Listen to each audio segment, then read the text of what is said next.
সংক্রান্তির দিন কিন্তু আমাদের প্রত্যেকেরই অনেক রকম নিয়ম থাকে। নমস্কার বন্ধুরা, আমি দিয়া। আমার একটি নতুন ব্লগ ভিডিওতে তোমাদের সবাইকে জানাই অনেক অনেক স্বাগত। সকাল সকাল এদিকে আমি চা খেতে বসলাম। তার আগে কিন্তু সকালে রান্নাবাড়ি করেছি, অনেক কাজ ছিল সেগুলোও করেছি। সবাই খাওয়া দাওয়া করে কাজে চলে গিয়েছে। এখন আমি বিছানা গোছাবো। কালকে তো মকর সংক্রান্তি, সেই জন্য আমি আজকে বিছানার চাদরটা পাল্টে নিলাম। বিছানার চাদরটা ধুয়ে দেব, তার সাথে বালিশের কভার সব কিছুই পাল্টে নিয়েছি। মশারিটাও আজকে ধুয়ে দেবো। আরও দেখো, জানালার পর্দা আর জানালার মধ্যে যে ফুলগুলো লাগিয়েছি, এই ফুলগুলো অবশ্য আমরা যে খোপায় বাঁধি না, সেই ফুলগুলো। তো এই ফুলগুলো যখন কিনেছিলাম 3টা ফুল 50 টাকা নিয়েছিল। অনেক দিন আগের কথা, তখন আমি কলেজে পড়তাম।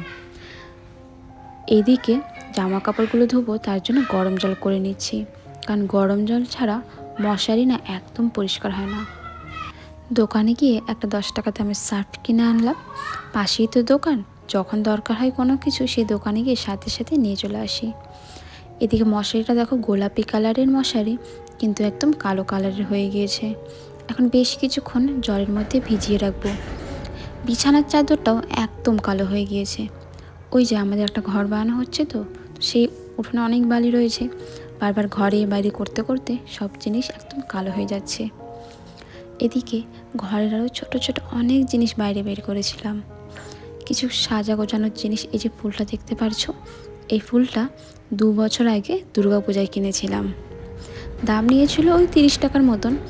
তখন দেখতে বেশ ভালো লাগতো, কিন্তু এখন দেখতে একদম কাটা কাটা মনে হয়। তা যাই হোক, তোমাদের সাথে কথা বলতে বলতে কিন্তু আমার অনেক কাজ হয়ে গেল। তো সংক্রান্তির আগে কারা কি কাজ করো, বাড়ির কোন জিনিস পরিষ্কার করো, সেটা কমেন্টে অবশ্যই জানিও। কালকে সকালে তো আতপ চাল বেটে সেটা দিয়ে পুজো করা হয়। অনেক রকম ডিজাইন দেওয়া হয়, যেমন পুলি পিঠের ডিজাইন, পাটিসাপটার ডিজাইন, চাঁদের ডিজাইন, তারার ডিজাইন, মানে যেগুলো আমি আগে বাপের বাড়িতে দেখেছি সেগুলোর কথা বলছি। তারপর যদি বাড়িতে কোনো পশু থাকে তার গায়েও দেওয়া হয়, যেমন গরু যদি থাকে না, তার গায়ে সেইটা দিয়ে আর কি ডিজাইন করা হয় আতপ চালের গুঁড়া দিয়ে। বেশি দেওয়া হয় না, হালকায় দেওয়া হয়। তারপর বাড়িতে অনেক রকম পুজো করা হয়। তো সেগুলোই এখন মনে পড়ে। আর রাত্রেবেলা হবে পিঠা। কালকে কি পিঠা বানাবো সেটা তোমাদের অবশ্যই দেখাবো। আমার না দুধ পুলি পিঠাটা বেশি ভালো লাগে, পাটিসাপটাটাও ভালো লাগে, দুধ পুলিটা একটু বেশি।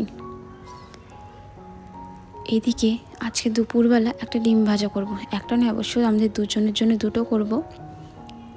সকালে রান্না করেছিলাম আলুর তরকারি, সেই তরকারির মধ্যে ডিম দুটো ভাজা করে দিয়ে দিলেই রান্না হয়ে যাবে। সকালে শাকও ভাজা করেছিলাম, মেথি শাক ভাজা করেছি আলু দিয়ে। আমার যে সকল বন্ধুরা আমার ভিডিওতে লাইক কমেন্ট করো, তাদেরকে অনেক অনেক ধন্যবাদ। তোমরা এভাবেই আমার পাশে থেকো, যাতে তোমাদের ভালোবাসায় অনেকটা দূর এগিয়ে যেতে পারি। আর কমেন্ট করতে একদম ভুলবে না, তোমাদের কমেন্ট কিন্তু আমাকে নতুন ভিডিও বানাতে অনেক অনেক উৎসাহিত করে। এদিকে দেখো, ডিম ভাজা হয়ে গিয়েছে। ডিম ভাজা জানো তো গরম গরম খেতে ভালো লাগে, ঠান্ডা হয়ে গেলে তার আর টেস্ট থাকে না। আমার ডিম ভাজার তুলনায় সিদ্ধটাই বেশি ভালো লাগে, কিন্তু এখন অতটা সময় নেই, খিদা পেয়ে গিয়েছে, অনেক কাজ ছিল। চলো আজকে এতটাই।